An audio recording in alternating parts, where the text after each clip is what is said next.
मैं संगठन में मेरी अभिरुचि है। तो मुझे कहा गया चलो तुम बीजेपी का संगठन का काम देखो फिर। तो मैंने बीजेपी के संगठन मंत्री के नाते काम देखा और पूरे उत्तराखंड में मैं कह सकता हूँ कि हम लोगों ने चाहे विधानसभाएं हों, लोकसभा हो, कोऑपरेटिव हो, तो हमने एक अच्छी जीत की शुरुआत हम उस समय हमने की। क्योंकि मेरा ये मानना है कि राजनीति के लिए भी बेस्ट ऑर्गेनाइजर की ये बहुत बड़ी जरूरत है जी।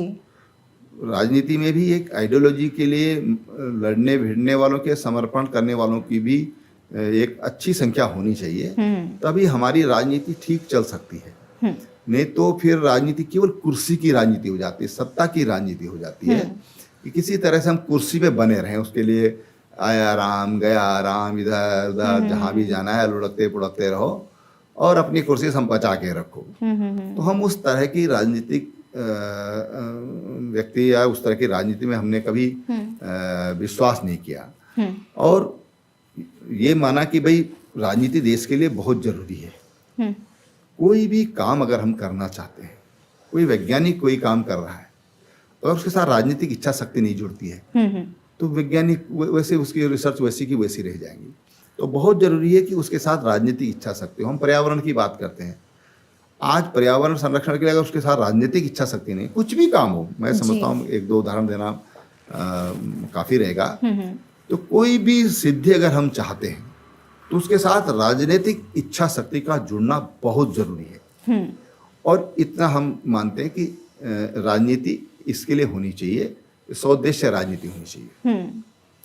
अच्छा त्रिवेंद्र जी, हम और आप देहरादून में बैठे हुए हैं, ठीक ठाक ठंड का मौसम है, लेकिन हमारे पड़ोसी राज्य बिहार में, जैसे आपने आया राम गया राम का जिक्र किया, तो अभी मेरे दिमाग में ये सवाल बना कि वहाँ पर नीतीश कुमार मुख्यमंत्री पद की शपथ ली है और दोबारा शपथ ग्रहण की है, लेकिन बीजेपी का दामन थाम कर। क्या लगता है कितना फायदा हो पाएगा आगे जाके? नहीं, देखिए कई बार क्या होता है कि राजनीति में बड़े हित के लिए कुछ चीजें त्यागनी पड़ती हैं, छोड़नी पड़ती हैं। मकसद आपने किस मकसद से सब कुछ किया है, वो मकसद स्पष्ट होना बहुत जरूरी है कि हम किसको चुने। नीतीश कुमार जी ने भारतीय जनता पार्टी को चुना है तो निश्चित रूप से बिहार का भला ही होगा। अच्छा, देश की राजनीति का भला ही होगा, ये मेरा मानना है और यही सोच करके ये जो नीतीश कुमार जी ने शायद भारतीय एनडीए को ज्वाइन किया है। अच्छा, बिहार की राजनीति की बात कर ली, उत्तराखंड की राजनीति पर जब हम गौर करते हैं तो जब से उत्तराखंड का गठन हुआ 2000 से ही, भारतीय जनता पार्टी का कोई ऐसा मुख्यमंत्री नहीं रहा है जिसने अपना फुल फ्लेज्ड टेन्योर पूरा किया है। हालांकि कांग्रेस के मुख्यमंत्री रहे जिन्होंने अपना फुल फ्लेज्ड टेन्योर पूरा किया, लेकिन क्या लगता है ये जो पैटर्न है उसकी वजह क्या है? नहीं, देखिए ये ठीक होना चाहिए, ये उचित नहीं है और किसी भी व्यक्ति को पूरा समय मिलना चाहिए काम का। और विकास के लिए, अगर विकास की राजनीति करनी है तो उसके लिए बहुत जरूरी है कि राजनीतिक स्थिरता हो। जी, मैं सैद्धांतिक रूप से इस बात का पूरी तरह सहमत हूँ। बाकी क्या क्या कारण है सब जानते हैं, अलग अलग समय पे अलग अलग कारण होते हैं और लेकिन अगर राजनीतिक स्थिरता है तो उसमें विकास ठीक तरीके से हो सकता है। पार्टी की सोच, लीडर की सोच, लीडर का विजन, ये तभी क्लियर हो पाता है। बिल्कुल। अच्छा, उत्तराखंड का गठन हुआ, आप बहुत ज़्यादा एक्टिवली उस मूवमेंट में इन्वॉल्व थे। अभी विकास की भी आपने बात की, कितना विकास हो चुका है उत्तराखंड का जब से गठन हुआ? देखिए, उस राज्य बनने के बाद निश्चित रूप से जो विकास की गति है उसमें काफ़ी तेजी आई है। अगर हम तब देखें, तब का हम यहाँ का इंफ्रास्ट्रक्चर देखें, यहाँ का टूरिज्म देखें, यहाँ का हॉर्टिकल्चर देखें, यहाँ का इंडस्ट्रियल डेवलपमेंट देखें, तो आप ये देखेंगे कि बहुत बड़ा चेंज आया है। अच्छा, यहाँ पर बिजली की व्यवस्था देखेंगे उस समय क्या थी, पानी की स्थिति क्या थी, तो तब और आज में बहुत बड़ा चेंज दिखाई देता है, बहुत बड़ा चेंज दिखाई देता है। मैं उन लोगों जो लोग कहते हैं कुछ नहीं हुआ, कुछ नहीं हुआ, मैं उन लोगों से बिल्कुल भी सहमत नहीं हूं। आज हमारे प्रदेश के गांव लगभग 16,000 के करीब हैं। कहीं पर 10 परिवार हैं, कहीं पर 5 परिवार हैं, वो भी एक गांव ही है, मजरे हैं छोटे छोटे। लेकिन आज हमारे लगभग जो 200 की आबादी से अधिक के गांव हैं, लगभग हर गांव लगभग सड़क पहुंच गई है या आसपास पहुंच गई है। हर गांव सभा सड़क से बहुत पहले टच हो चुकी है। हर गांव में बिजली है और 23 आवर एवरेज है, उससे थोड़ा ज़्यादा ही है। अच्छा। बिजली है, हर घर पानी जा रहा है।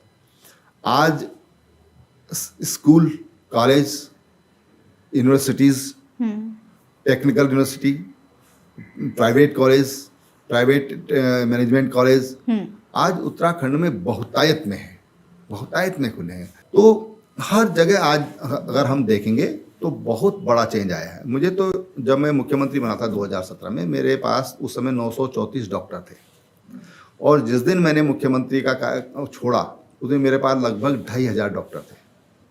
लगभग मेरे पास 2,750 डॉक्टर्स की ज़रूरत थी, उनमें से 2,400 हमारे पास डॉक्टर थे। और ये भी इस वजह से थी कि जो विशेषज्ञ डॉक्टर हैं वो मिले नहीं। मैंने उड़ीसा में कोशिश करी, मैंने दक्षिण में कोशिश करी, मैंने आर्मी चीफ से उस समय बातचीत करी कि आर्मी के रिटायर्ड डॉक्टर हमको मिल जाए, पर विशेषज्ञ डॉक्टर मिले नहीं। आज भी उनकी कमी है, पूरे देश में कमी है। और इसलिए हर सेक्टर में आप देखिए तो बहुत अच्छी तरक्की हुई है, ये मैं कह सकता हूँ। लेकिन डेवलपमेंट ये सतत प्रक्रिया है, सतत प्रक्रिया है। उसी सतत उसमें नई नई चीज़ें जोड़ना, नए नए सुविधाएं उसमें देना, ये डिमांड बनी रहेगी। फरवरी का महीना, वैलेंटाइंस डे, युवा बहुत ज़्यादा प्रभावित है वेस्टर्न कॉन्सेप्ट से। आप इन सभी दिनों को कैसे देखते हैं? देखिए, मैं तो अपने भारत के लोगों से यही कहना चाहूँगा, युवाओं से यही कहना चाहूँगा कि भाई तुम अपने आप को देखो, अपने अतीत को देखो और आप विदेशी जो कल्चर है उस अपने कल्चर पर स्वाभिमान के साथ रहना सीखो। उसके प्रति जो गर्व का भावना चाहिए उसको समझिए।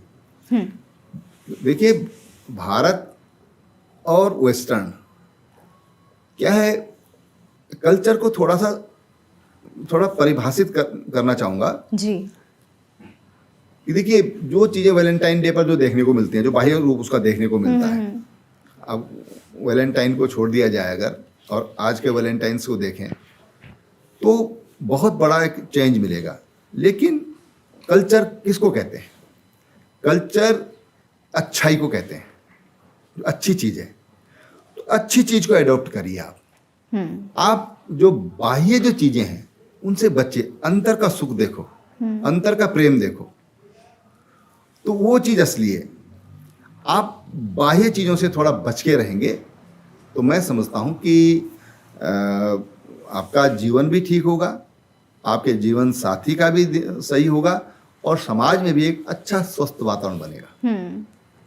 सनातन धर्म पर कुछ बात कर लेते हैं। सनातन धर्म की एक तरह से लहर छा चुकी है। आप सोशल मीडिया खोलते हैं, आपको रील्स मिल जाती हैं, कोई इस मंदिर जा रहा है, कोई उस मंदिर जा रहा है। केदारनाथ में तो बैन भी हो गया था रील बनाना। और आप YouTube खोलते हैं, कोई ना कोई प्रवचन दे रहा होता है, संत बाबा बनकर बैठे हुए हैं लोग। क्या लगता है, देश का जो हिंदू है पूरी तरह से जाग चुका है या अभी भी कुछ जागना बाकी है?